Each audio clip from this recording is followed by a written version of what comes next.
thing up on top. I don't like that. I don't like that. I don't. Ball fade. Even all over. Just enough to brush. Let's go. That's how little boys need to have their haircut, Kyra. You're laughing but you know, because I'm right. Like, come on, man. Stop letting kids get these funny ass haircuts.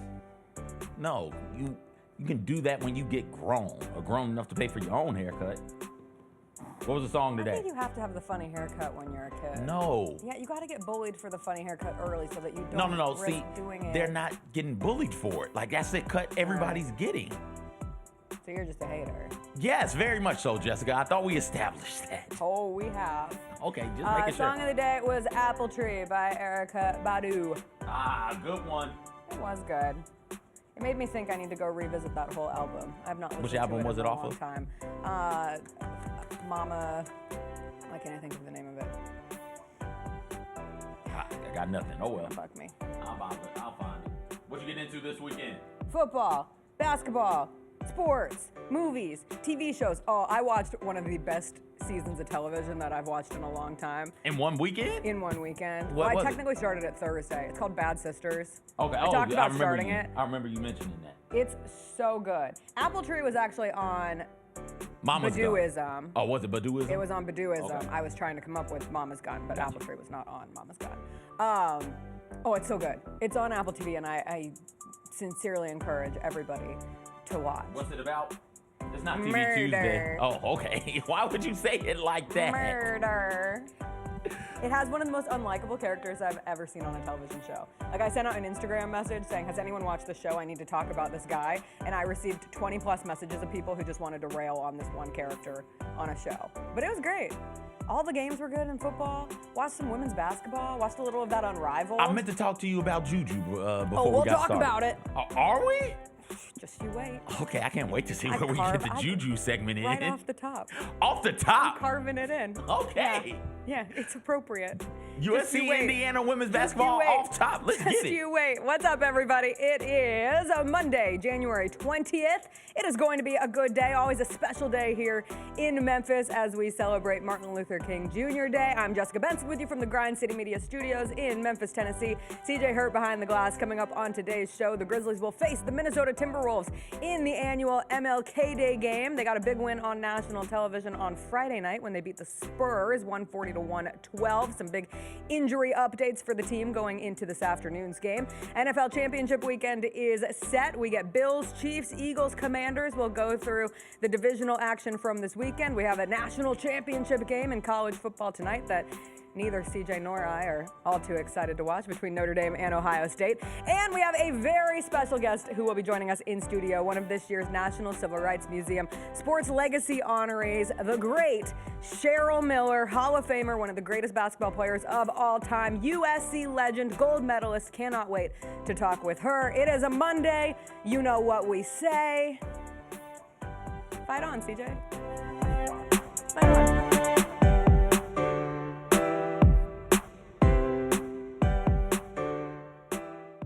Grizz Nation, it's time to send Ja, Sharon, and Dez to the 2025 All-Star Game. Oh! What did we just see, partner? Take three! Take three! Bain for three. Bingo! Desmond Bain Heating it up. blocked by Sharon. Most versatile power forward in the game today. Head to NBA.com/vote, the NBA app, or simply use the QR code on the screen to send your Grizzlies to the All-Star Game today. Our fans have a huge impact on our ability to play to the level that we're striving for. Drop off. Morant. Oh! Well, you wanted home crowd involvement. I love those moments where you see our guys engaging in the fans, and the fans just get pumped up. They are standing in FedEx Forum. I would hate to be on the other side with the opposition when FedEx Forum's rolling. That's such an unbelievable relationship that our group has with our fans. Memphis Cat is back with his Heaven on Earth tour. I tried to be incognito, but thanks to Shannon Sharp's loud mouth, the gig is up. February 22nd in the FedEx Forum. In my spare time, I infiltrate the Illuminati, look for their secrets, run back, tell y'all. Don't miss this year's most talked about comedy icon live. He's back with brand new material, an unmatched wit, and an electrifying performance. Get tickets at Ticketmaster.com. At the National Civil Rights Museum, history moves us forward.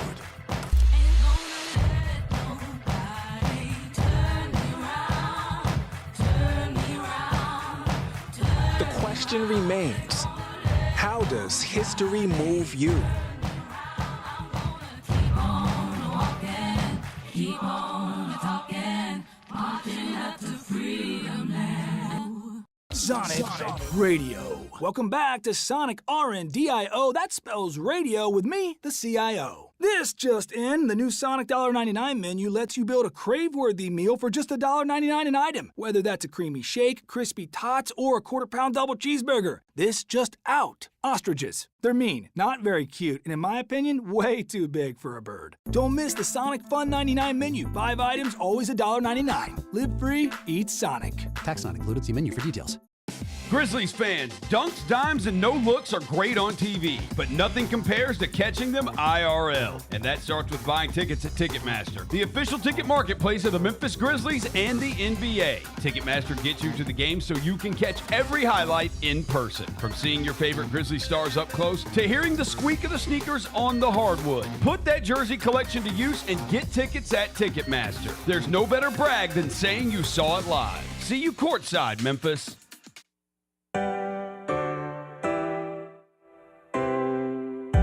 Feels great to feel the sunshine. Gotta own the day like it's all mine. Just got paid in his own time. Been working hard, I've been on the grind. I deserve this feeling, having my way. I've been on this healing. This is my day. The sun's out, let's have a little fun now. I wanna let it all out. That's what it's all about. Cause I deserve this feeling, having my way. I deserve this healing. This is my day.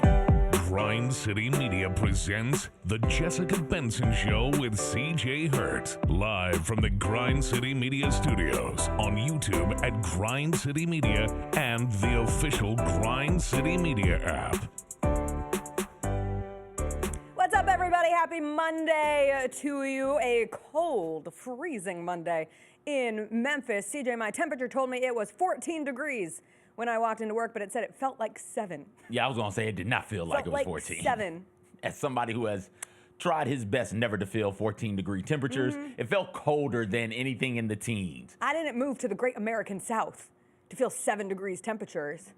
I grew up in Colorado, where it was always cold. So I came down here. I thought this was the land of humidity and warmth, not 7 degrees. Where is that damn humidity at when you need it? My gosh. It's always here when I don't want it, and it's not here when I need it. You know what's crazy? I think it's one of those things that you don't miss it till it's gone. You know? Who sang that song? Only miss a life when it's burning low. Only miss the sun when it starts to snow. Only know you love her when you let her go. When you let her go. Oh. Yeah. Yeah, that one. That one. You only miss humidity when it's freezing. And then it's going to get humid. And then I don't miss freezing when it's humidity. You don't? I just miss general cold. Okay. I miss 40s and 50s.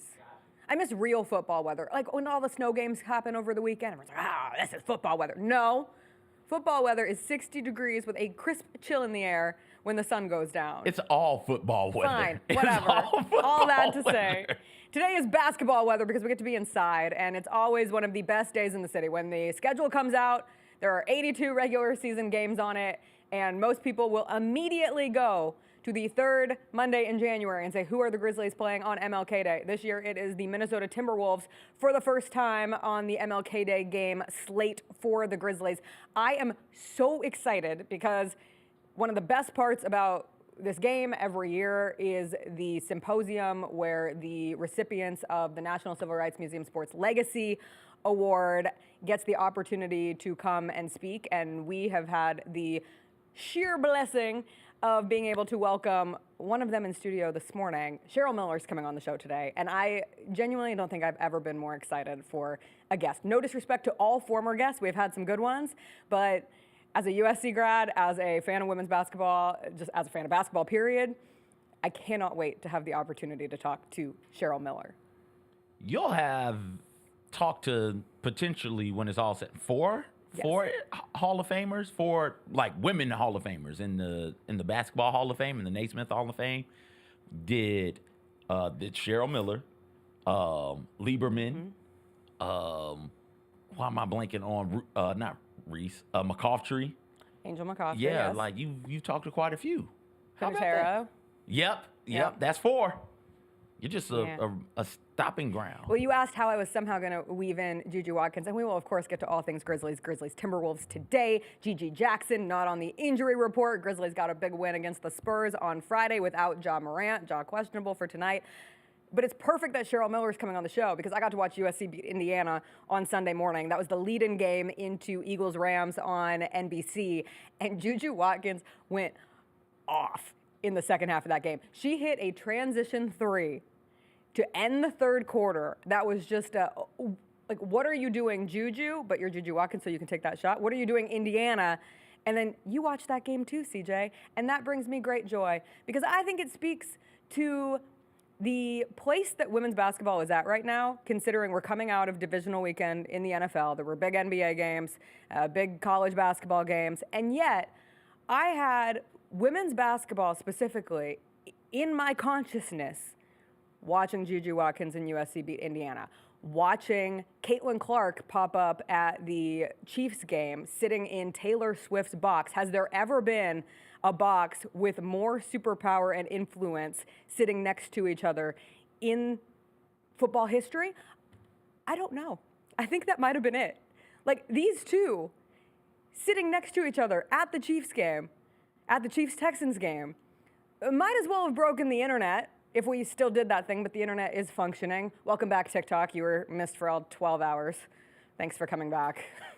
Thanks for feeling really good to use now.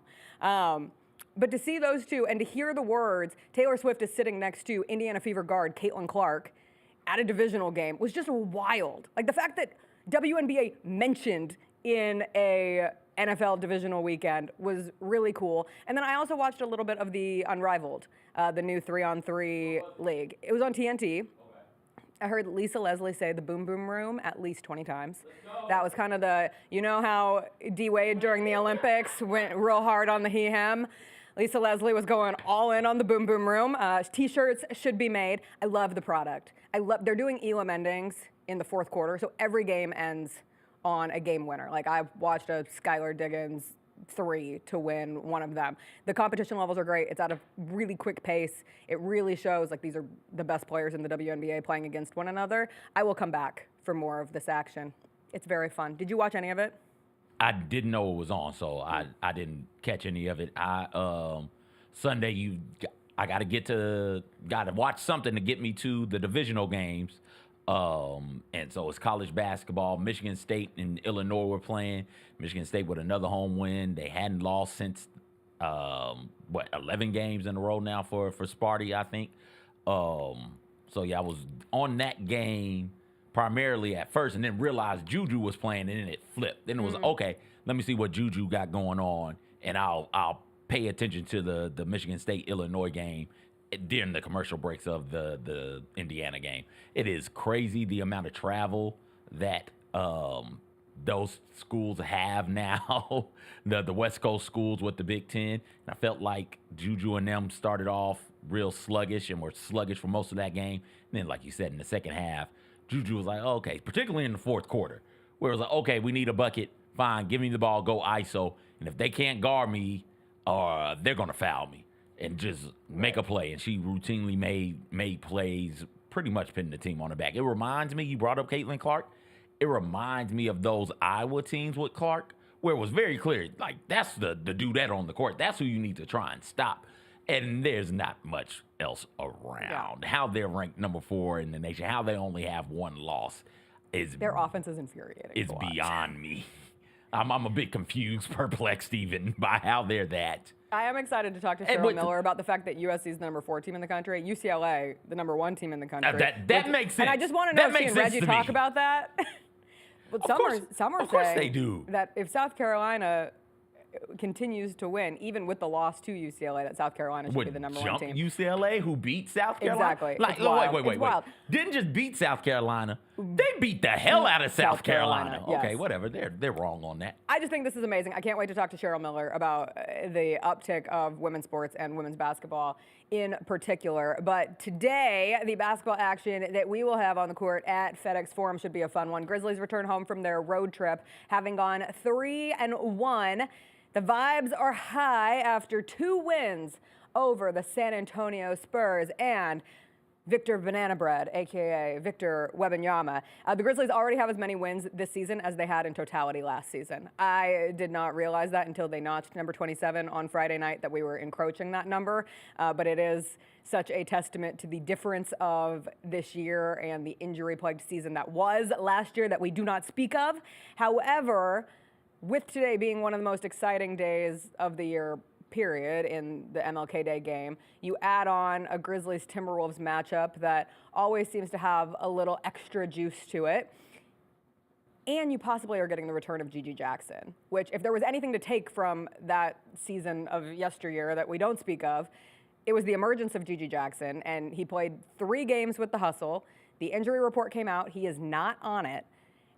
If JuJu Jackson and Ja Morant play tonight, it will be the first time that we ever see Gigi and Ja on the court playing together.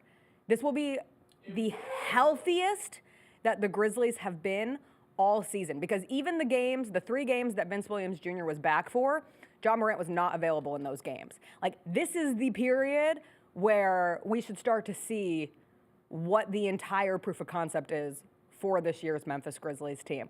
I don't know what the game plan will be for JuJu Jackson. First game back, 20 years old, where he falls in the rotation. But just the thrill of that potential mixed with everything else that today means, I woke up really excited. I mean, let's talk about it. This team hadn't been this healthy, like you said, just at all this year. So if you added last season, like in close to 2 years. Okay, well, I forgot about last season because right, we don't talk about it. It doesn't matter. This season, right now, they sit 3rd in the West still. They're a team that's going to get home court advantage in the first round of the NBA playoffs at least. That's where they are right now with all of the health issues. I think that most fans and analysts and people who know what's going on with this team would say the better wing players haven't played a whole bunch yet, right? Not saying they're the best ones, not the best members of the bench, but when you think about JuJu Jackson specifically coming back, I think most people would have him getting minutes over somebody who's played up to this point. And that person, whoever that person is in your mind, that person has helped this Grizzlies team be 3rd in the West right now. So if the cavalry is coming and you're currently 3rd in the West, the cavalry being Gigi, Vince, and Marcus Smart, if the cavalry is coming, then is this a team that can legitimately push for a number 1 overall seed, like legitimately push the Thunder and the Rockets for a home court advantage throughout the course of the Western Conference playoffs? That's where we are, and that's why this is really, really exciting. They're good without the cavalry coming through, without Gigi, without Vince, without Marcus Smart, dealing with the injuries to Ja and Dez and other players as well, right? Like they've been really good to this point, but it hadn't felt, at least to me, like championship type good. And when you bring the cavalry in, if you're really good without them, I think you might be championship quality once you get them in, get them back in conditioning, get them acclimated to playing with one another. You've got, 3-4 months to get everything figured out, rolling again? Yeah, this is a team that I can see why they'd be excited today to wake up and know Gigi is back now. I feel confidently saying the 2024-2025 Memphis Grizzlies are good. They are 27-15. They are 3rd in the West, a game ahead of the Denver Nuggets. Are they great? Are they great? And this is the period, and I feel like we knock on wood, we cross the fingers, we put the sage everywhere, and moving forward as they approach full health, full strength, this is where you find out if they're great. Even reading the Athletic Pulse newsletter that I get every morning has like a what to watch later in the day, and of course it was highlighted on the national championship game tonight. But in addition to Notre Dame, Ohio State, it was Timberwolves at Grizzlies. And they said the NBA has 2 nationally televised games during the day today, and this is the most intriguing to me. Memphis is the best team no one is talking about, while Minnesota is high on talent, low on consistency. Plus, I'll watch Anthony Edwards play Ja Morant, though he is questionable any day. And Ja is questionable with the foot soreness that kept him out of the game Friday against San Antonio. And it really is, I don't want to say any game without Ja is perfect for the Grizzlies, because that's not the case. Like, he is one of the best players in the NBA. It always elevates. I want to watch Ja Morant all the time. I wanted Ja to play on Friday night. You saw the foot soreness designation. It was questionable, hopeful that he was still going to play. You get the news that he's not, and it was a huge bummer, especially riding on all the play that the clip of him dunking on Victor Wembanyama got leading up to that game. But what it did was open up a potential chance, and the Grizzlies elevated to that opportunity to show one of their biggest strengths, and that is their depth. Like, with no Ja, who steps up and takes over? It's 6th Man of the Year candidate Santi Aldama. I'll say it loud. 6th Man of the Year candidate Santi Aldama, who had his 7th 20-plus point game of the season coming off the bench for the Grizzlies. 29 points, 8 rebounds. He made 5 threes, which is crazy considering he airballed his first 3. And going back to the Wednesday game against the Spurs, he had airballed 2. So he had airballed 3 straight threes in a row, and then proceeds to set a new career high, making 5 threes, 29 points in the win over the Spurs. The 3 that he hit right in the face of Steven Adams was my favorite, because they've been talking like mad-ish to each other in like a friend, or not over Steven Adams the other night. Victor Wembanyama. It just shows that Santi does not skirt around anybody. And his offensive stats are going to get the most play from that Spurs game. But what he did on the defensive end after Zach Edey got hurt, Zach Edey's not on the injury report, which is great, because his nose got busted in that game against the Spurs, and he didn't come back. But he's not on the injury report for tonight. But Santi's defense that he played at the end of the first game against the Spurs, and then the second half against Victor Wembanyama on Friday, like, that puts him in a whole different category, because if he can be a true two-way player that's not a defensive liability, like, you're able to use his athleticism, his quickness, that I thought really kind of stopped Victor Wembanyama from being able to go off. Yes, absolutely, and that's, thinking ahead to the playoffs. You want to be able to do a whole lot of different things so that when a team decides to key in on something to stop it, you feel comfortable going to the second option, the third option, the fourth option, the fifth option, whatever those options look like. So if you have a team that says, you know what, let's just go super big. We got to go big because we've got Jaren out there going to work on the offensive end. We got to find a way to keep Zach Edey off of the glass also. Let's just go super big. We'll give them problems that way. You can say, oh, okay, cool. We can go a tad smaller with Santi, or hell, F it. We'll go super big. Mm-hmm. We'll throw all 3 of them out there together and see what you can do, right? And Santi is a pivotal piece in that. You hit the nail on the head. He's got to be able to defend at a high level. And this year so far, he's been doing a good job of just not being a turnstile. Not getting played off the court. Just keep your guy in front of you. If he makes shots over you, he makes shots over you. Just don't let him go by you, because when dudes go by you, they create easy opportunities for others, and that's going to be a problem. Just keep your man in front of you, and Santi has done a good job of doing that as well. I also thought one of the tweaks on Friday that was very intriguing was rolling with Desmond Bane and Luke Kennard in the starting lineup, putting 2 wings and 2 players who can both handle the ball, and Desmond Bane. 2? Yeah, I'm saying it. Okay. I'm not going to call it a fluke. I'm going to call it a growth game for Desmond Bane, who had a season-high 14 assists and only 3 turnovers. Okay. 14 assists, 3 turnovers. It allows for Scottie Pippen Jr. to come off the bench, which I think is a place that he has shown more comfort. Plus, when you start talking about, like, minutes are going to have to get eaten up, right? With the return of Gigi Jackson, with the return of Vince Williams Jr. and Marcus Smart eventually, like, where do those minutes come from Gigi? If you're able to rely on Desmond Bane and or Luke Kennard, I wish people could see the facial expressions that you were literally I've referenced her twice, and it feels like a very millennial thing to do. And again, RIP TikTok that then came back from the dead. Blessings. The girl who takes the sip of the drink and she's like, That's not TikTok. That was a. Yeah, but that was me Instagram. watching Desmond Bain handle the ball on Friday. Like it went well. He also had 2 dunks. Okay. Have you ever seen Desmond Bain have 2 dunks in one game? I hadn't. I had not seen it yet. Look, here, there's video proof. Desmond Bain dunk number 1. Desmond Bain going straight is incredible. Yes, we love Desmond Bain putting the ball on the court and going straight to the basket. Go straight, Des. He's great at that. So good. We support that always.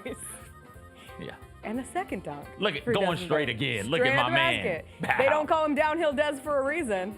Listen, was he throwing up the 2 fingers there like he was. got 2? He was letting everyone like, know. I got He 2 did of 2 them. dunks. I got 2 of them, boys. I enjoyed it. Let's go. I enjoyed it greatly. Straight ahead. I do think from a confidence standpoint of Desmond Bain, it does appear that he is back in a groove with this team outside of the 14 assists on Friday. He had 22 points on 10 of 17 shooting. So I certainly hope that Ja plays tonight or this afternoon. The Timberwolves without Dante DiVincenzo and Rudy Gobert questionable. With no Dante DiVincenzo, would assume that would mean Mike Conley shifts back into the starting lineup for Minnesota. The Timberwolves going into tonight, they are in 8th at 22-20. We'll take a quick break. We'll come back. We'll keep talking about the Grizzlies a little bit more, plus all of the divisional action from the weekend. 4 great games in the NFL that sets up 2 even better games for championship weekend. We'll talk about it when we come back.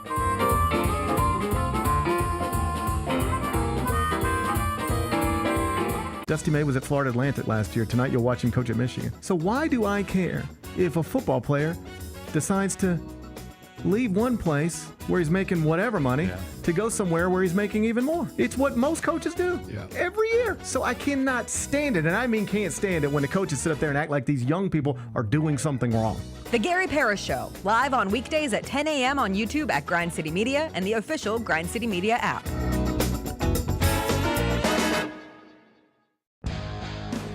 Grizzlies fans know it's the team that gives you the edge. Big River Steel does too. And much like the Grizzlies have recruited legendary talent, we want you to be part of our team. Are you ready to be part of something legendary? Then visit www.bigriversteel.com. That's www.bigriversteel.com.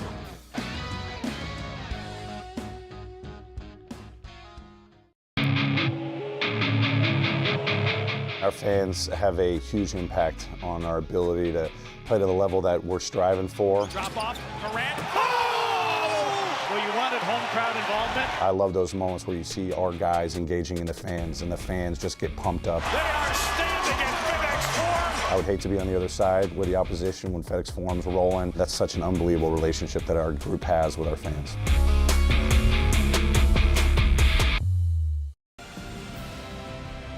On January 20th, join the Memphis Grizzlies as we honor the memory of Dr. Martin Luther King Jr. This year, we honor those who have carried out his vision with the 20th Annual National Civil Rights Museum Sports Legacy Award. The 23rd Annual Martin Luther King Jr. Celebration Game versus the Minnesota Timberwolves is brought to you by Ford and your Mid-South Ford dealers. There's no substitute for experience, the knowledge gained from having been there before, and the passion to share what you know to make everyone around you better. It's true in basketball. It's true in banking. Grizzlies Checking from Pinnacle. Play hard. Bank easy. Open a Grizzlies checking account with at least $100 and a recurring direct deposit by August 31st, and you could receive a $200 direct deposit bonus into your account. Details at grizzliesbanking.com. Member FDIC. Thanks for showing up, Memphis. Nothing beats catching your Grizzlies IRL, and nobody knows that better than you. So next time you want to hit up a game, Ticketmaster's got your back with tickets to every upcoming matchup. Whether you're catching the Grizzlies at home or on the road, you'll find tickets at Ticketmaster, the official ticket marketplace of the Memphis Grizzlies and the NBA. Keep putting that jersey collection to use and get Grizzlies tickets today. There's no better brag than saying you saw it live. See you courtside again soon, Memphis. I'm not going to let you get away with this. Yeah, that's fine. I deserve it. You walked in here on Friday afternoon and said the smoke. Every day for the last 2 years, you have said, I am John Buckeye. I said once the playoff matchups were made, you asked what I thought. I said Ohio State's going to beat them by double digits. I said Ohio State's. I walked it all back and went John Vol. I joined General Nealon's Navy. The Chris Vernon Show, live on weekdays at noon on YouTube at Grind City Media and the official Grind City Media app. Can't wait. It's time to get it popping. It's going to be crazy. The fans are going to be loud. We need just energy. Behind the back to Jared for the flush. We're going to need, the form rocking. We're going to need, everybody in Memphis to be out there to come to support. When the fans are good, we're good. Simple as that. A Bane 3.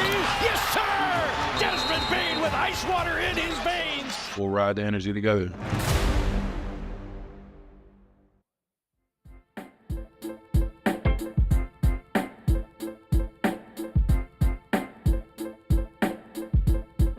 Hey, CJ, you know why the Grizzlies were able to beat the Spurs by like 20 plus?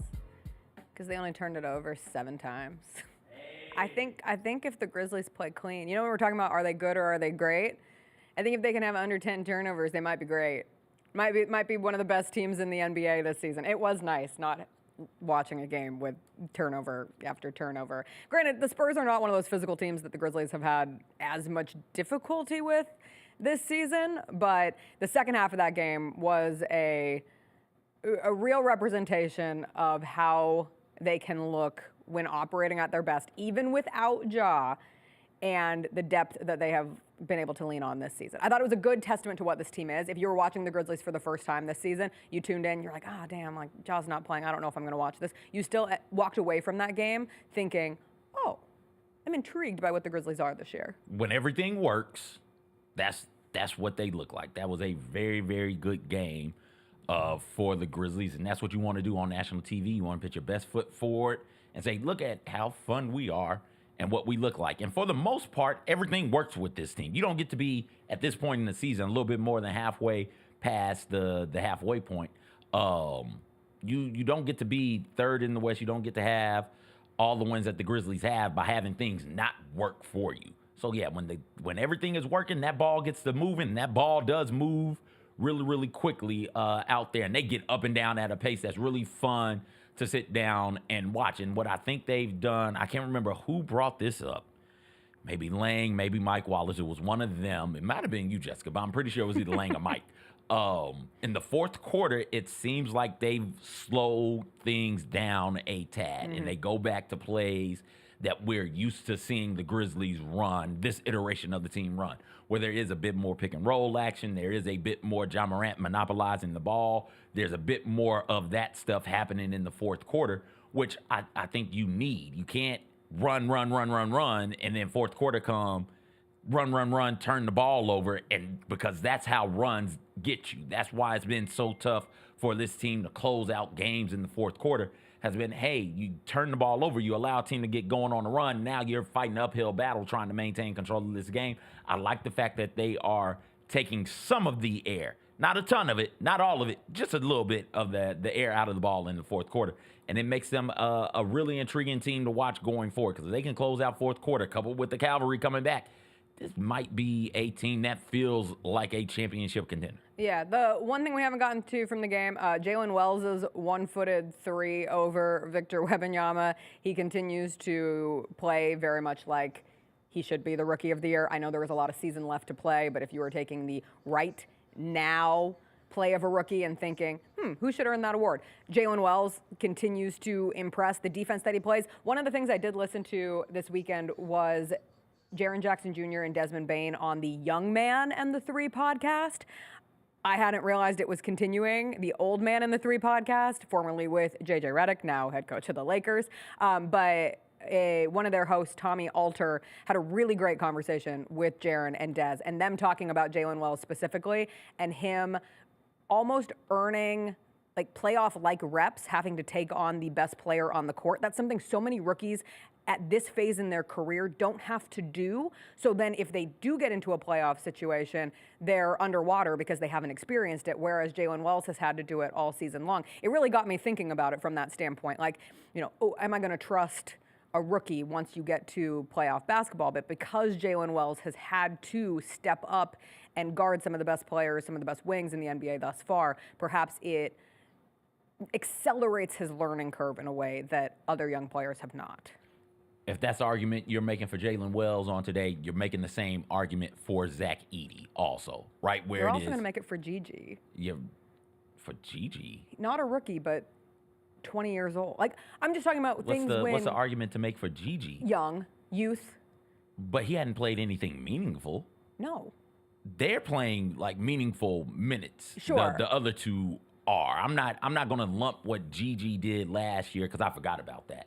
Yeah. Into what's going on this year. All right, it's one thing to go out there and drop 40 last game of the season against a team that really doesn't care, and you've got a bunch of 10-dayers on the team. Somebody's got to take the shot. You're the only one who's been here longer than a month, so of course you get to take the shot, right? Like, it's one thing to do that then in that situation. Something else entirely to do what Jalen Wells and Zach Edey have been asked to do, where it is, hey, we need to win basketball games, and we need to play really, really well at a really high level, and we need you to be able to go out there, and in the case of Jalen Wells, we need you to be able to go out there and make open shots in big-time pressure situations, and we need you to be a quality defender on the other team's best player. And with Zach Edey, we need you to be a force on the inside in a really impactful, meaningful way as we try to win games. It's one thing to put up stats on losing teams. It's something else to do it on winning teams. And so that's why I'm not going to pit Gigi No, there. I think that's entirely fair. And even like looking at what Gigi did in these 3 games with the hustle, a lot of people pointed out he had 6 assists in that last game, and thinking, ooh, Gigi not only creating for himself, elevating his playmaking, creating for others. That would be great. That would almost all but ensure Gigi Jackson finds minutes within this rotation, but wait and see what it looks like. I also forgot the big Gigi Jackson, like, welcome to the NBA moment was the MLK Day game against the Warriors last year. Like, that's when he had the walk-off interview with Shaq with, like, just the biggest smile on his face, and knowing that, like, Shaq knew his name was such a cool time. I don't know, just we talk a lot about the vibes of Gigi Jackson and how he elevates just from a happy standpoint, and it is absolutely crazy that, like, what knocked him to a place in the draft where the Grizzlies were able to get him with the 45th pick was a perceived attitude and the things that his college coach said about him, and now he is just this bright bubble of light for the Memphis Grizzlies. But it is crazy to think what a year turn for Gigi Jackson has really looked like with this group. Yes. Going back to Jalen Wells and the defense in the playoffs, they still need perimeter defense. The number of times I say, when does Marcus Smart get back? There's a reason why I said if you're saying that about Jalen Wells, and that is, hey, he's playing meaningful basketball minutes right now. He's asked to guard the other team's best player. He won't be completely underwater come playoff time when asked to do the same thing. I don't feel that way. I think he will absolutely be underwater, because that's what happens to rookies. It is a different type of game come playoff time. It's a different level of intensity. It's a different level of attention to details that is required in the playoffs. And as great a season as rookies have, as great a season as Jalen Wells is having right now, as great a season as Zach Edey, you need veterans in those positions. And you need one of, if not both, Marcus Smart and Vince Williams Jr. to come back, particularly Smart, right? Vince hasn't played a whole lot of meaningful basketball minutes either. He's in that GG camp, unfortunately, right now. I think GG and Vince are great. But right now, I need dudes who have played meaningful minutes, and that's why it's so important to get healthy right now for the Grizzlies. Right now. So you can just start throwing these guys out there and saying, hey, here's the meaningful basketball minutes. You guys need to learn, grow, and get ready, because in Game 6 against the Mavericks, one of y'all is going to have to guard Luka. It's going to be 5 minutes left in the game on the road. Series is 2-1. We're up. We need to close them out. We need to get this 3rd win on the road. Like, come on, man. Help us out. Help us out. Like, that's the type of stuff they need to be getting ready for right now. Did you watch any of the Memphis Tigers win over Charlotte yesterday? They played? Yeah, they played. I'm not. It was what time did they play? They played at 2. Oh, so it no, was right hell no, I didn't during watch any of Rams that. Eagles. No. They won 77-68. We'll mostly get into this game with Will Coleman tomorrow, because I will fully admit it did not have my full attention, although I did see that Memphis was up 19 with like 4 minutes left, and that's where I officially tapped out. but Charlotte ended on a 14-4 run, so Memphis ultimately only wins by 9. And I did go back and watch the last 4 minutes because people were really coming down on the officiating of those last 4 minutes. Like, Memphis only won by 9 because the refs, the foul discrepancy was something like Memphis was called for 6 fouls and Charlotte was called for 0. And I will admit, it was not the best display of officiating I have seen of this season, but at the end of the day, it's a 9-point win. Like that's what it turns into for the Tigers. And they stay right at number 42 in the net. So you can either look at that as a good thing, like, oh, they're still at 42 in the net, or you can be reminded how difficult it is for this team to move up in the net with wins over teams in the American Athletic Conference unless you are just blowing them out of the water. Like, they have gone 3-1 in AAC play, and from where they started in the net rankings, I want to say they started at 36, somewhere in the 30s, but they're now at 42. It is really easy to fall back. It is really hard to gain ground playing in this conference, but they got to win. And that is better than the alternative. And it was better than a 4-point win. It was a 9-point win. So we'll call that on growth. Yeah, listen, man. We know what it is when Tigers have to play in conference. Like, this is kind of what it is. You're not beating the hell out of teams. Nobody's going to be paying you a whole lot of attention. But you keep winning. You end the regular season in this conference with only 1 loss. Gosh, with only 2, maybe 3 losses? Don't try it. But certainly with only 1 loss, with the wins that the Tigers have stacked up, and even the losses, right? The Michigan State loss looks like a really, really solid, good loss. Michigan State is a team that looks like it's in the driver's seat for the Big Ten. You know, you've got the win over UConn. You've got wins. They beat Michigan State. Oh, they beat Michigan State. Yeah. That's what it was. They lost to Auburn. They lost to Auburn. The win, that's right. That was Michigan State's last loss. So the win over Michigan State looks good. Better and the better. win over UConn looks good. The win over Missouri looks good. The win over Clemson. The win over Clemson looks good. The losses to, they split with the Mississippi schools. Mississippi State. They lost to Mississippi State. That loss doesn't look near as bad, right? So as long as you only in your conference play with 1 loss, I know people get into the quad talk and the net and everything like that. I would say that's a resume that has you into the tournament comfortably. Oh, comfortably. And that's what you want. All right, we'll talk about it with Will tomorrow, but let's get into the divisional action from the NFL this weekend. What? Can we do it on the other side? We literally had a meeting via text message that we were only going to take a break at 8:30 and 9. Oh, okay. Do we want to take a break? No. Do we need to take a break? No, I forgot about the text message conversation. Bills beat the Ravens last night. Game down to the end, which is all anybody really hoped for in this one. I will say, I root for the Bills. It is in my blood. That Mark Andrews fumble made me sick, made me ill. I was on the phone with my mom when it happened. She called me a traitor. She said, "Don't you want the Bills to win?" I said, "Yes, but not at the expense of the narratives that will continue to take off about Lamar Jackson not being able to win consecutive playoff games." It is tough, and the fact that it falls on the Mark Andrews fumble and the Mark Andrews failed 2-point conversion catch that would have tied the game. Crushing for Ravens fans. It does save Lamar a bit because most of the energy, most of the attention is on those 2 plays from Mark Andrews, and he might be the least popular man in Baltimore, which is a shame because he has been such a massive piece for the Ravens for years.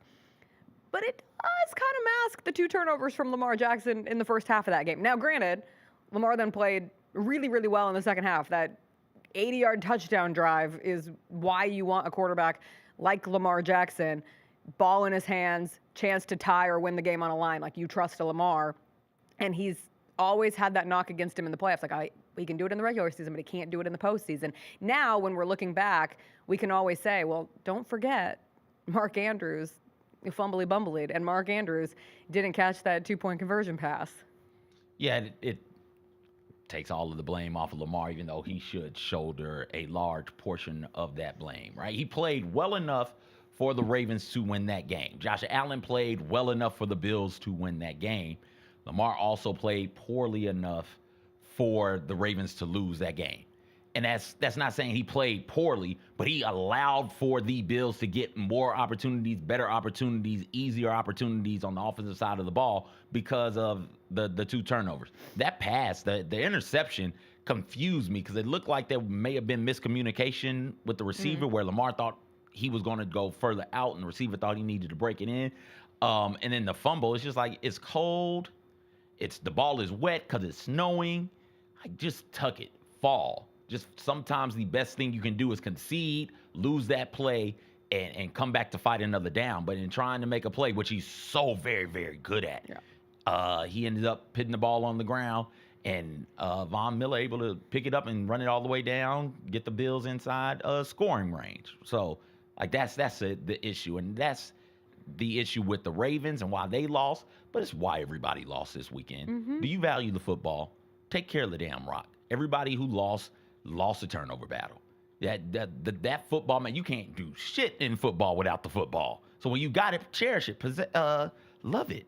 Value it. Don't just let it go. Don't caress it, but hold on to it for all dear life. No, don't caress it. Hold it in a stranglehold, Yes. all right? Like, you caressing it, somebody's coming through to punch that thing on out of there. No, hold on to it for dear life, because that is the life of the game, is the football. If you lose the football, you're dead on arrival, Probably son. gonna lose the game. I'm Not all sorry. turnovers were created equal, and every week you continue onward in the playoffs.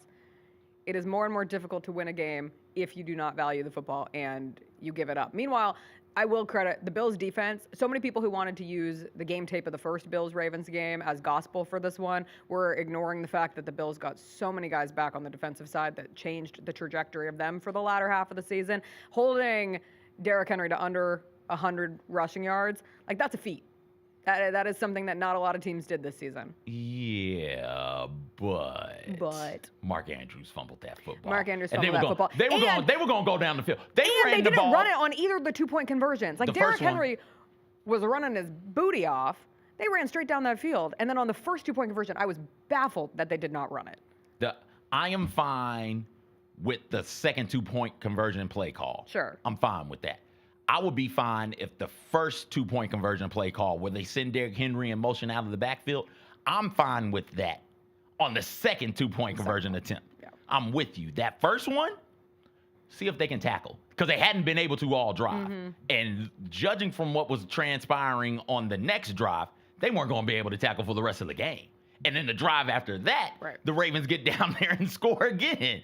So I think that circumstances dictated that the Ravens get away from just handing the ball to Derrick Henry, handing the ball to any running back and say, hey, go get us some yardage. That's complimentary football, though. That is why what Josh Allen in that offense was able to do early in that game, and then late in the game to get the touchdown and to get the field goal to make it a 8-point game. That's why that field goal mattered, because it was like, oh, okay, cool. They can't run the ball at us anymore. Lamar Jackson was still able to drive down the field and do whatever he wanted to do, but they weren't able to run the football the way that they were running the football, because Derrick Henry had gotten going. Derrick Henry was getting 8-9 yards a carry. He was getting chunk yardage. If you had told me the Bills would win that game with Josh Allen only having 147 total yards, I would have said there's no way. Really? Yeah. Okay. But I do think it's a testament. You talk about treasuring the football, valuing the football, and just playing smart. Yeah. Like, Josh Allen can play like a psychopath at times. And I thought there were multiple cases where he looked intentionally cautious. Not to a point where it was taking away from what he does well, but not putting himself in positions where he could put his team in a bad spot.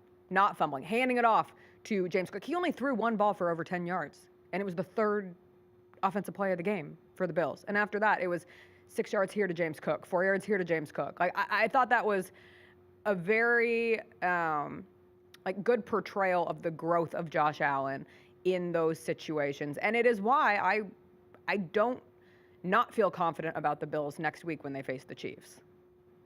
I do. Because they're the Chiefs. It's the Chiefs. It's Patrick Mahomes. You know the refs.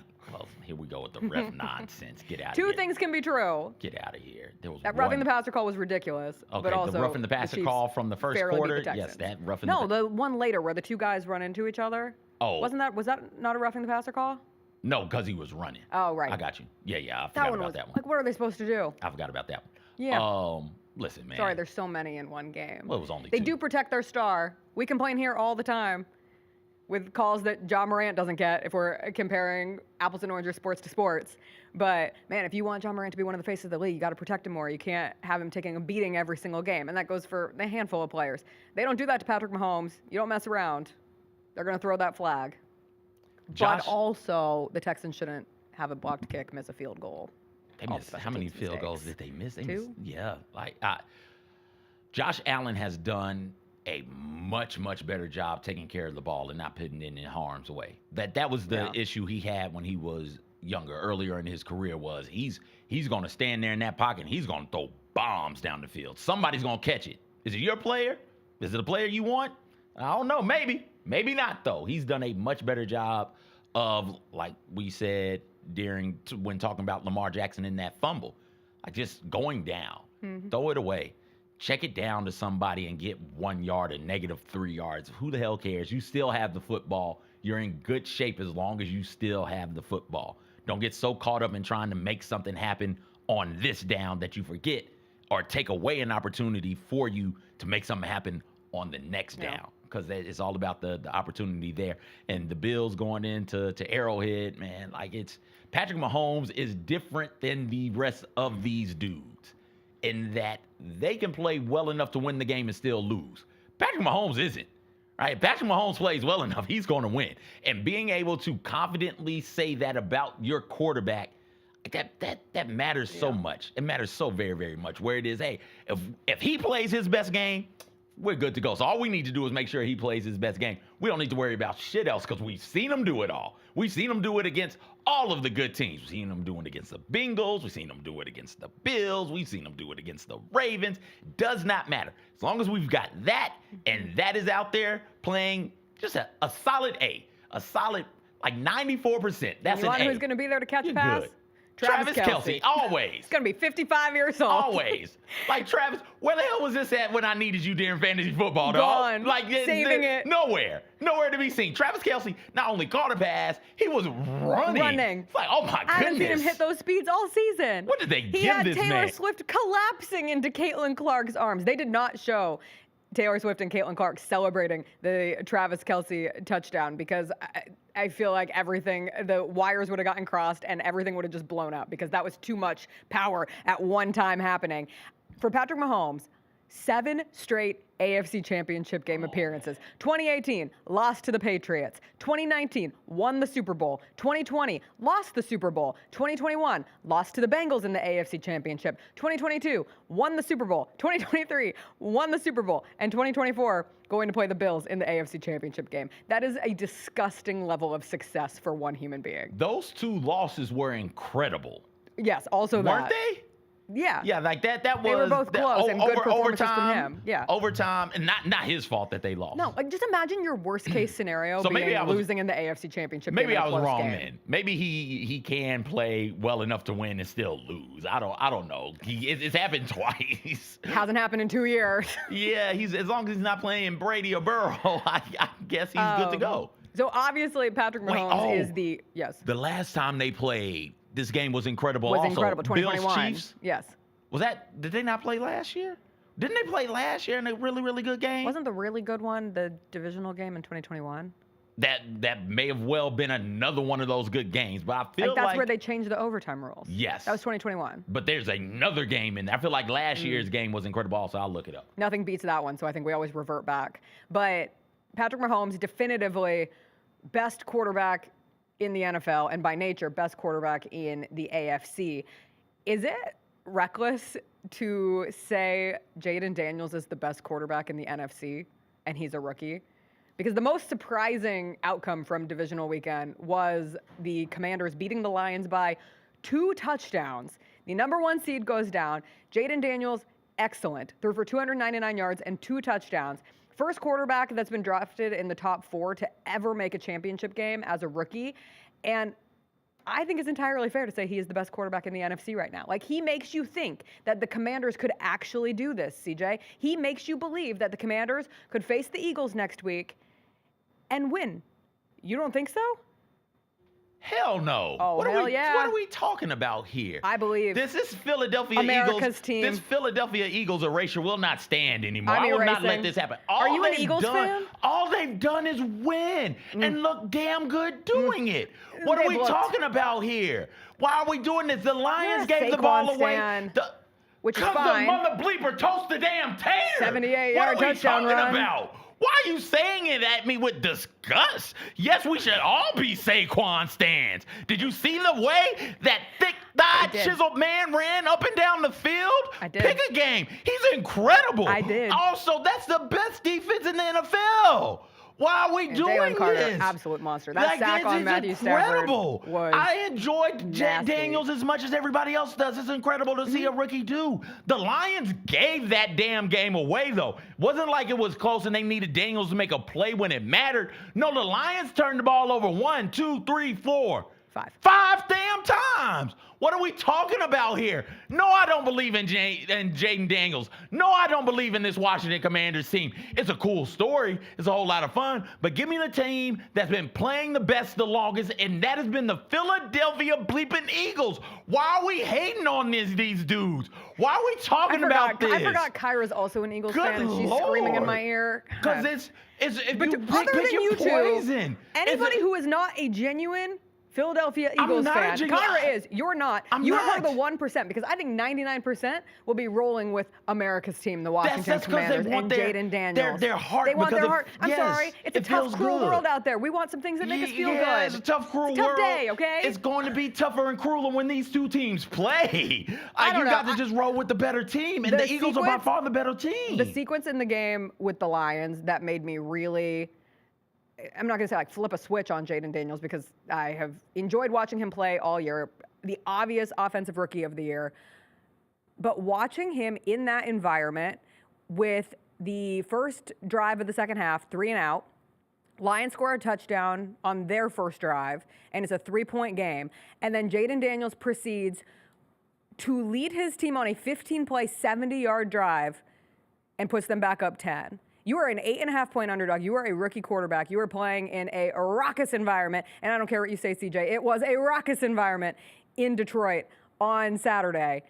And you do that, like, hell, you can do anything as far as I'm concerned. Now, the Eagles did look good, continuously good, have been continuously good against the Rams. The Rams got back into that game. Like, the Rams looked dead and gone. I thought they were going to get snowed out. Yeah. They were anti-Elsas. The cold did bother them anyway. People get back in the games. Who won? Yeah, they do. Who The won? Eagles. Okay. All Okay, right. fine. People got, next, you're going who to got tell me in? that you want it to be Eagles-Chiefs in the Super Bowl. I'm sorry. Do we got an issue with good football? Do we got an issue with the two best teams in the NFL playing one another? Is that what I'm hearing? Yes. Because I like watching greatness. I don't know why you people hate greatness so much. I love watching greatness. That's what I show up for, is to watch greatness, not cool storylines. Okay, so speaking of greatness, are you excited to watch the two best teams in college football face off tonight in Ohio State and Notre Dame?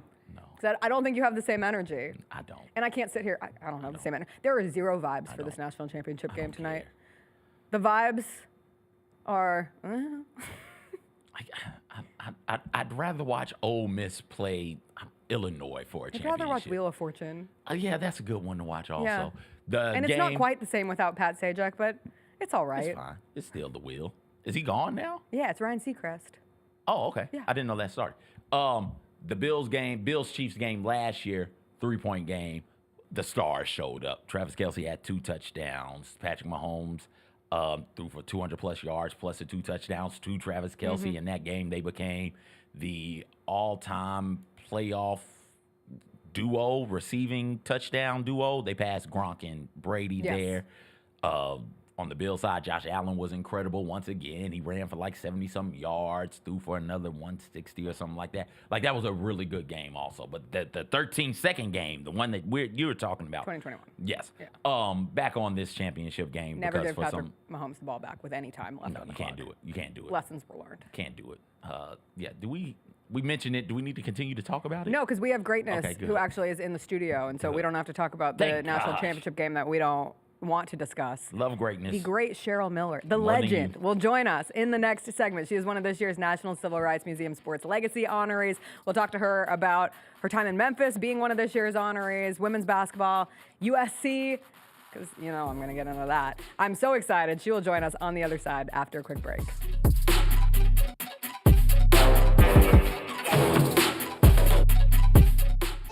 Grizz Nation, it's time to send Ja, Sharon, and Dez to the 2025 All-Star Game.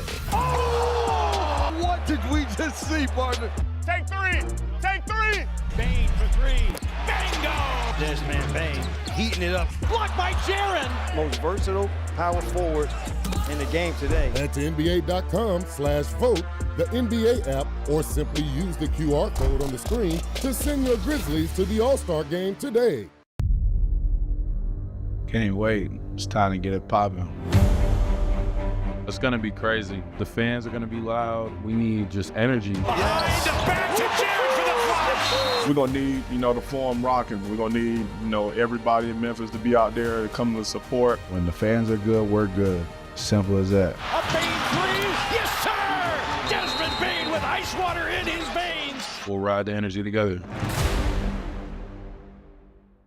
Kroger shoppers and Grizz fans, one exclusive last-minute discounted ticket deals texted straight to you during the Grizzlies 2024-2025 season. Sign up with the new Kroger Buzzer Beater deal. Fans can sign up by texting Grizz to 636-479 or visit your local Kroger store in the Delta Division and scan the QR code. By signing up, you agree to receive recurring automated promotional and personalized marketing text messages from the Memphis Grizzlies. Consent is not a condition of any purchase. Message frequency varies. Message and data rates may apply.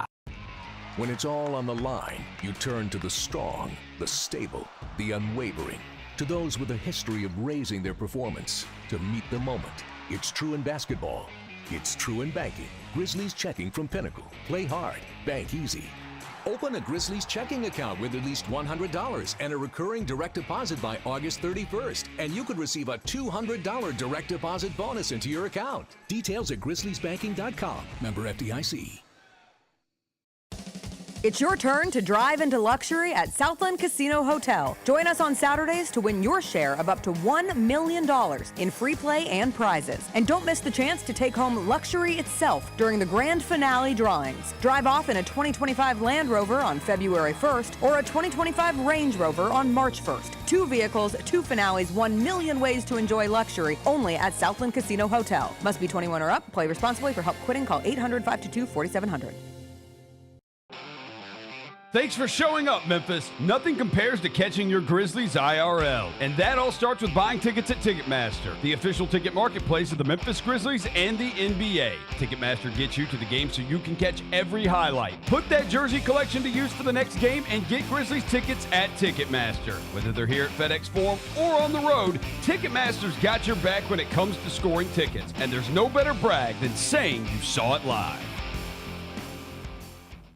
How about them How Tigers? about Go the Tigers? Go. Beat Tulane in a game that nobody called. Nobody thought was going to happen. They were a 2-touchdown underdog, and they got the win. Number 25 in the AP right now, number 24 in the coaches poll right now. So this is a Tigers football team that's going to end the regular season ranked in both major polls, possibly ranked in the CFP as well, with 10 wins. That's a damn good season. The Odds Couple, live at 2 p.m. on YouTube at Grind City Media and the official Grind City Media app.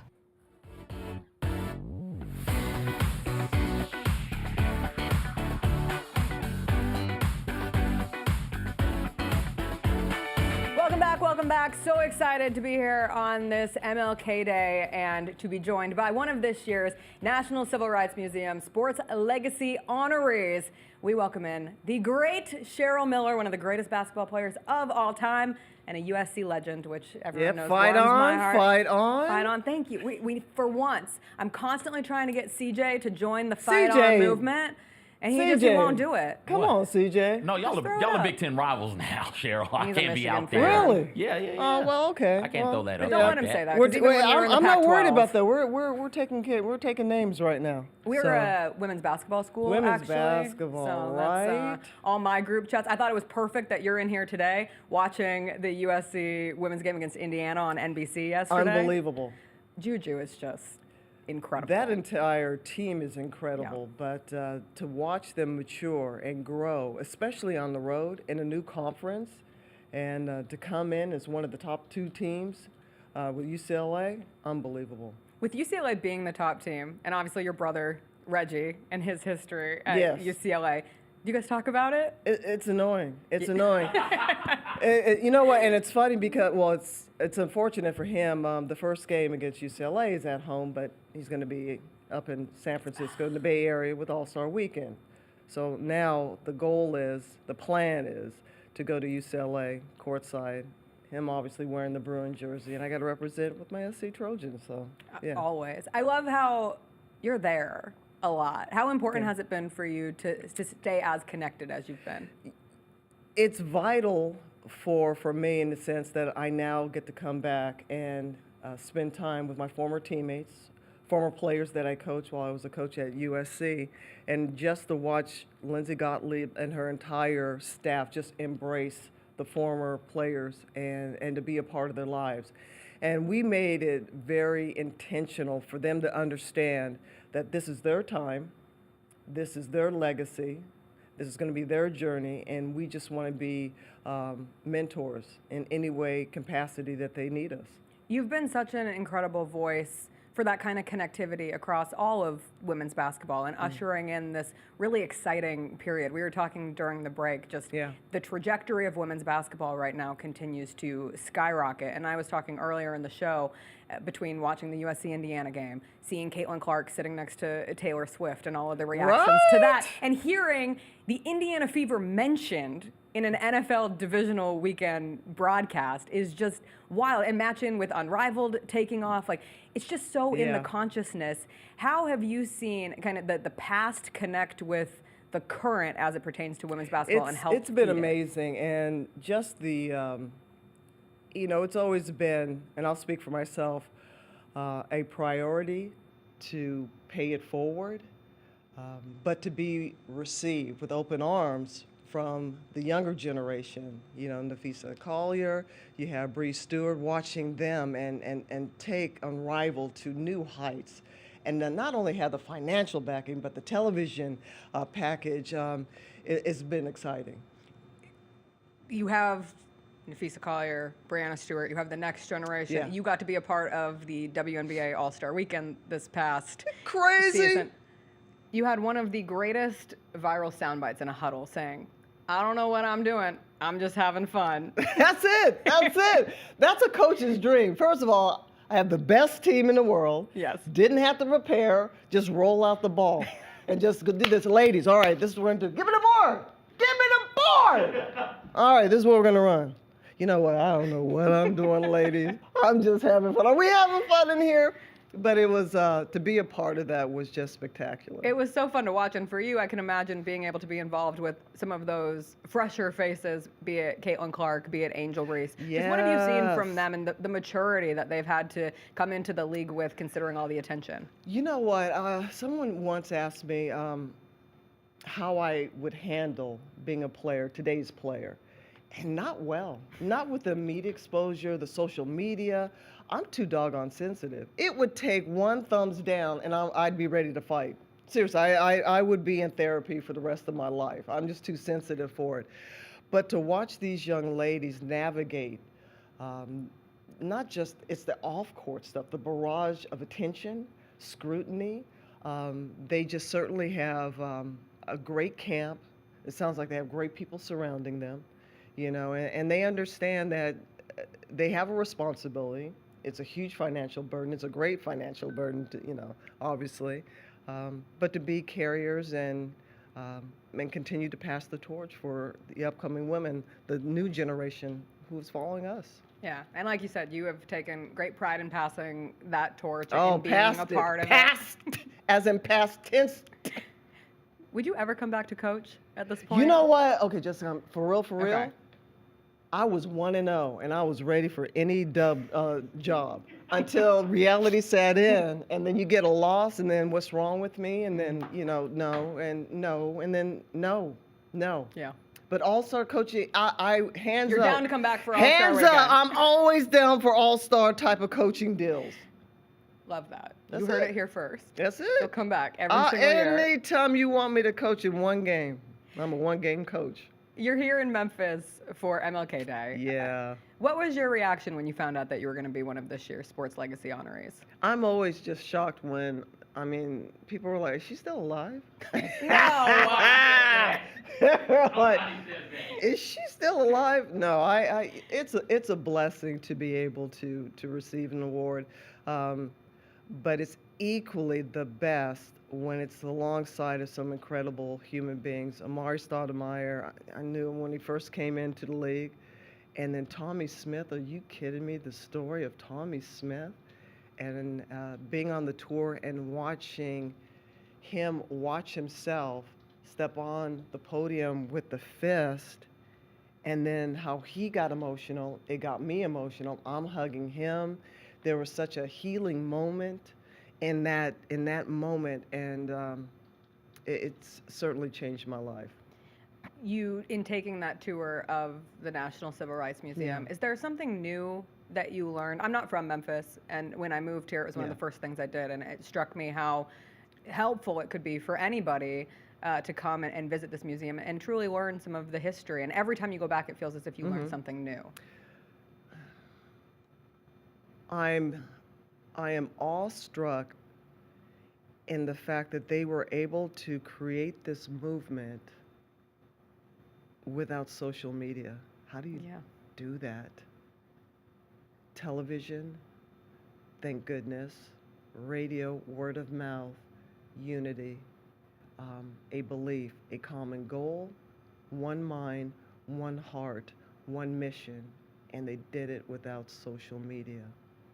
And it's still inspiring people today.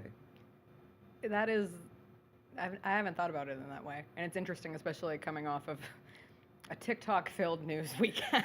Right? But I went to sleep, no TikTok. Woke up, oh, we back in TikTok. You're How on does that TikTok. happen? No, it just sounds good. It's okay. TikTok is back. I'm like, all right. It was a very short death for TikTok. Yeah, anyways. But it is crazy how quickly things, even the news of and the people's TikTok. And it's not and people's moods change. Yeah. Are you kidding me? See, that's why I love social media, but no, it's a real love-hate. Are you on social media? Instagram, that's about as far as okay. I am. What would you tell players from a standpoint of social media usage? If you were a coach, would you have a policy with social media? Not at all. You know what? No, you're grown. Yeah. You know. Choose for yourself. Choose for yourself. But just make sure you know who you are. And look, if you're an influencer, that's great, and I have no problem with that. I just, when your social media dictates your mood swings, you got to find a balance. Yeah. Have a balance. I'm not changing my clothes just because somebody, no. Were those thumbs down? No thumbs down. Thumbs up, the hearts, the smileys. Oh, the emoji. The emoji. The Do you emojis. have a favorite emoji? Yes, the one with the pouring tears. I love that. I think it's a universal. Yeah, because see, you're taking it as laughter, like laughing so hard I'm yes, crying. yes. But you could also be so devastated that the tears are pouring down. I think it's a very... Wait, hold on. Glass half empty, half full. What are you, Jessica? What are you? Half empty? She's the most negative person on the show, Cheryl. No, I am not. She's so Do not negative. listen to this hater. She's so Do negative. not listen to this absolute hater. Now the truth. Now the truth. I am the most positive person on this show. So I always use when I'm doing the laughing emoji, I use the single, because, they started saying You just like a single tear? The one like the sweating. Like the upper. Oh, that one? But I also do love the smiling, crying emoji. I like the one that's tilted with the laughter, like, yeah, I like that one. one. Yeah. See, I use that one excessively. Because they started saying we were all using the just like straight laughing, crying emoji, Right. the two tears. Yeah. They're like, oh, No. that's lame. So I've tried to diversify my emoji. No, I like the one with the glass. I love the salute. I'm big on the salute emoji. I love the salute. Jessica, real Yes, quick, CJ. while we figure out the very important thing of favorite emojis. So the flowing crying emoji with all the tears coming down, you're like, okay, that's sad. But I get emojis from people all the time who use the death one. So do you The think skull. that? Yeah, the skull. Do you think that's sad also? Well, that's so funny I'm dead. Oh, okay. But that's not so funny that you cry. No, there's different degrees of funniness Got here. you. I follow. All right. I've never heard of a death laugh. Like the skull, the skull emoji. Y'all need Jesus.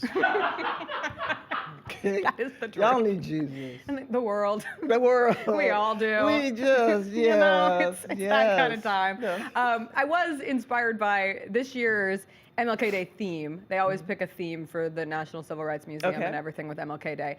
The theme is Community Over Chaos, which is inspired from one of Dr. King's books. And I wanted to specifically ask you how you apply those words to women's sports. Because as we talk about the growth in women's sports, there are a lot of negative forces constantly trying to work against that growth and against equality in women's sports, like your shirt says. What do those words mean to you? Don't believe the narratives. Narratives are great, like the whole Caitlin Clark, animosity, and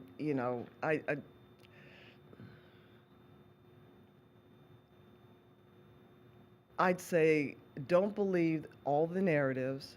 And for women's basketball, we have to maintain our community in the sense that we have to continue to grow the sport and celebrate each other. And there are always going to be in our sports the haves and the have-nots, but just not to remember everyone in between, that we all have a legacy and an imprint and a responsibility to do so and to represent our sport for the younger generation. Everybody can eat.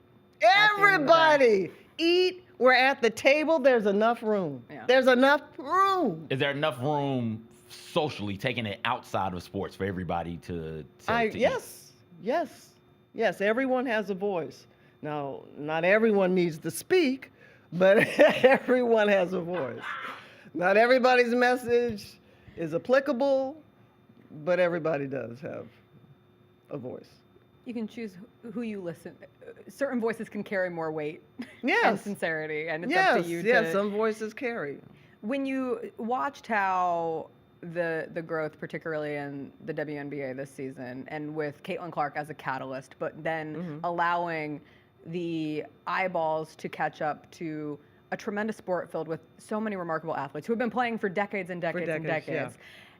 How did you view kind of the concurrency of those two things happening at once? One, yes, you have a generational lightning in a bottle moment with an athlete, with a person. I mean, again, just seeing her next to Taylor Swift, those are two of the most influential people in this country right now in terms of people who pay attention to them and what they do and monitor their every movement and moment.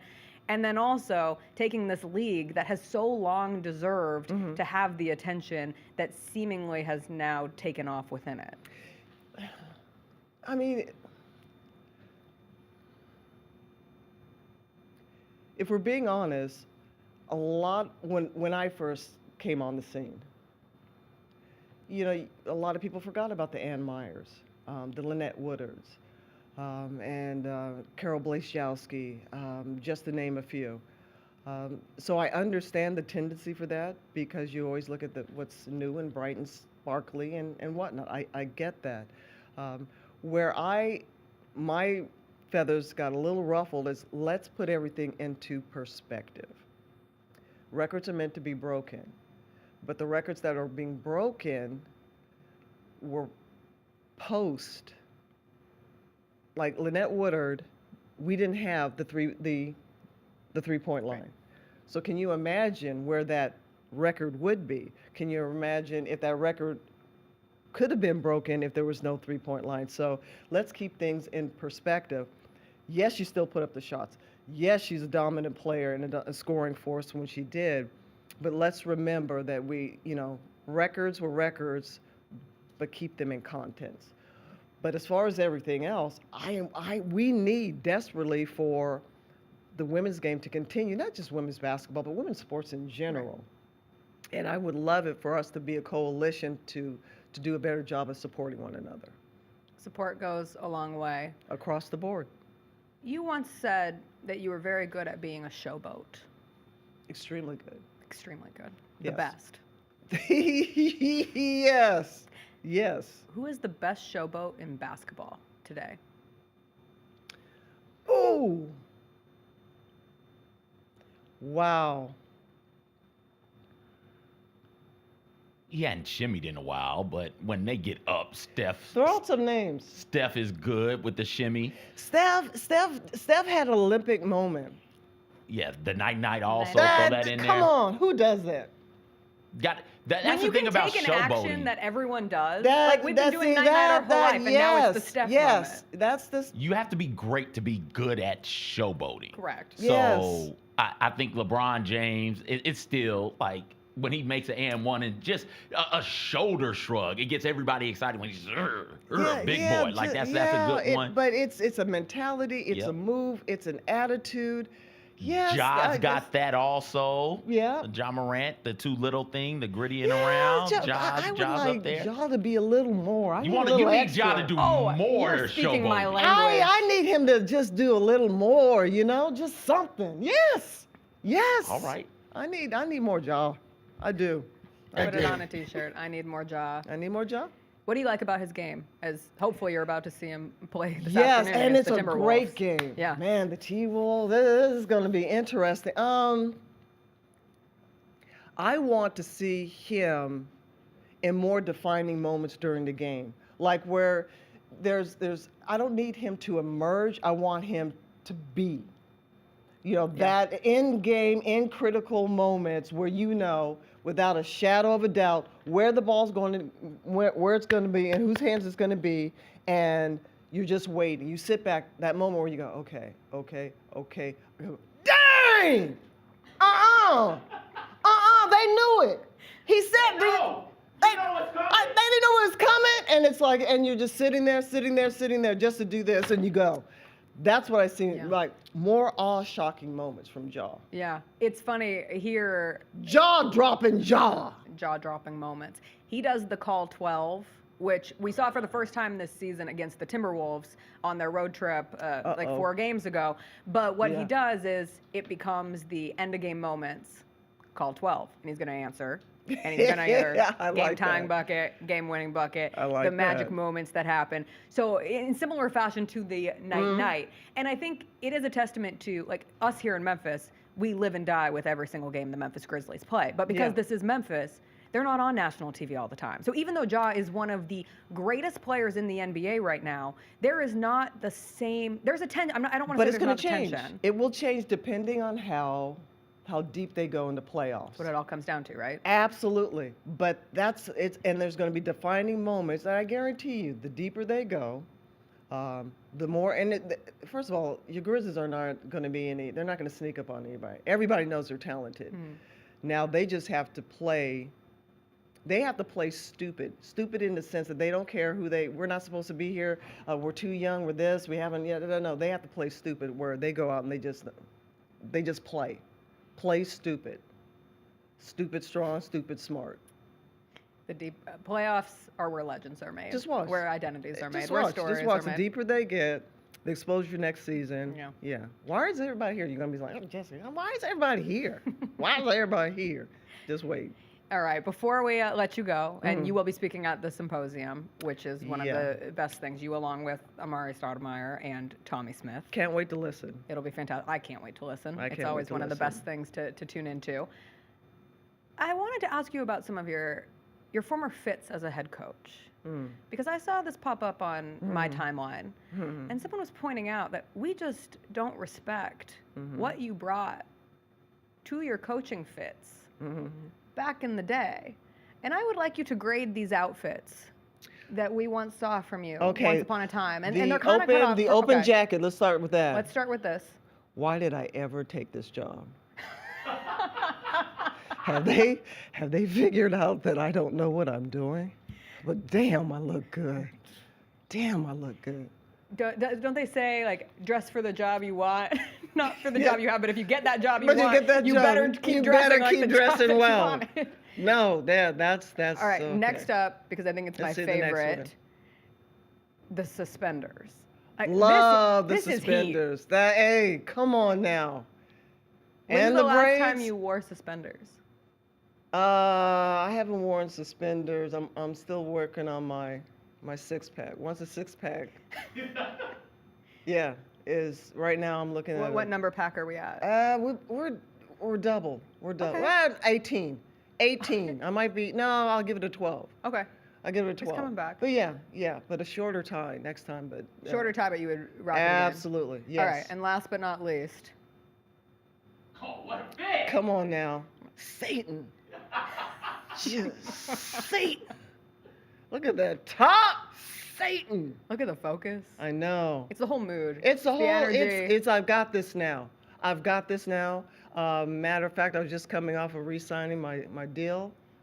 Another year of coaching. Yes, I'm rich, folks. I'm rich. I'm very sad we won't have future head coaching fits, but All-Star Weekend, I'm gonna hold you to it. Come on I want now. to see you back. I will be. Did you have something, CJ? So Cheryl, like you mean so much to a whole lot of different people, right? She grew up playing basketball. Jessica did. I grew up playing basketball. What's it like for you knowing that the director down there won't get out of my ear? She's telling me things to say to you, right? Like you matter in a way that a lot of us won't ever matter, and you spread so much positivity. I can talk to you about you from like the little boy standpoint of like watching TV, you pop up on the screen, on the sidelines, whatever basketball game I'm watching. Dad goes, hey, CJ, guess who the best basketball player is in that arena right now? And I would name everybody playing. He's like, no, it's Cheryl. And then that would affect me in that guys are too kind. I go outside to play and we're down one. We're down one. We need somebody to play. There's a girl who lives across the street. Go get her. And then the rest of the friends be like, no, girls can't play ball. It's like, you heard of Cheryl Miller? Cheryl can play ball, so maybe little Susie Q across the street can play too, and now we can run 3-on-3. Otherwise, we're going to be down one, right? Like, what does it mean to you when people come up and share those types of stories with you? Do you ever think about what you mean and how much you matter for the rest of us common folks down here? Well, first of all, you're way too kind, and it's humbling. But I will say, I'm one of many. My dreams and when I started, how I started, it's very similar to every girl that I've ever encountered, every girl in the dub, every girl in college basketball. I'm one of many, and I've been able to accomplish a lot of things with a lot of great players and coaches who believed in my talent, who believed in my dream.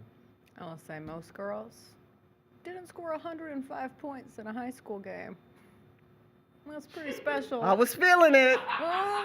But wait, truth be told, I didn't play the last 2 minutes of the game. So can you imagine? Again, we go back in history.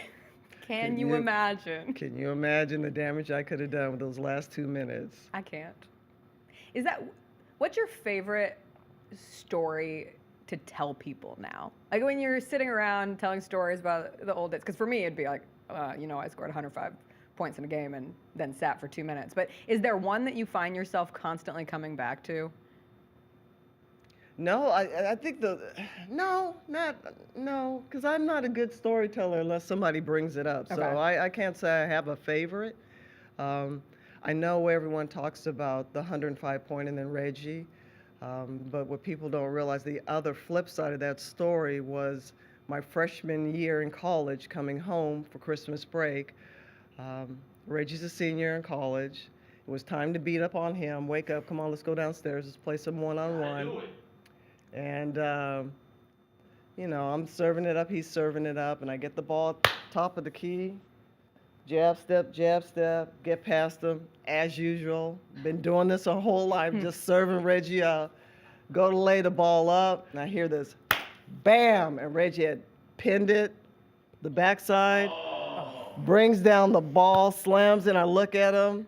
I think I faked an injury or something, pulled a hammy, had to limp out and everything, and I never, ever played Reggie one-on-one again. He ended the domination of Reggie versus Cheryl in one pin block, and that was it. Okay, I don't want this. I don't want any parts of that. Do you guys compete in anything else? Everything. Everything else. Trouble. You don't know about Trouble. Forever. Come on. I refuse to play my sister in Trouble because she beats me every time. That Trouble's the one where you Did push you play the... Speed? You know Speed, the car game Speed? Yes. No. Monopoly? Monopoly? Okay, yep. Come on now. Anything. Anything. Ping pong. Who's the better ping pong Oh, player? Reggie. Oh. He's got that serve that. Does he do the little spin thing? Oh, Yes! I hate the spin thing. Yes! And he's like, I just hit the dang! And he's like, My husband does that, and you just can't return it. No. Should be And illegal. trying to get to it, you hit that corner in the wrong place. It's the end. Yeah, he's good at ping pong. Well, we'll just say you win in 99% of the things, not one-on-one, not ping pong, but everything else. We'll go with the high 90s. Okay, high 97. 90s. I think that's high fair. 90s. Yes. We like percentages. Cheryl, thank you so much. Are you kidding for me? joining You us guys this are. morning. This was fantastic. You guys are awesome. We love Thank this. You. We Thank you. very much look forward to hearing you. Amari Stoudemire is going to be on the Gary Parrish Show coming up next on Grind City Media. That starts at 10. The National Civil Rights Museum Sports Legacy Honoree Symposium is at 12:30. You can stream it, watch it on FanDuel Sports TV and the whole crew. The game will be on TNT, but it'll also be streamed. And yeah, we'll be back tomorrow, hopefully talking about a Grizzlies win and more jaw. There we We go. need more jaw. I really hope you get a call 12 moment now. Everybody have a wonderful MLK Day, a wonderful Monday. We'll be back with you tomorrow. Bye.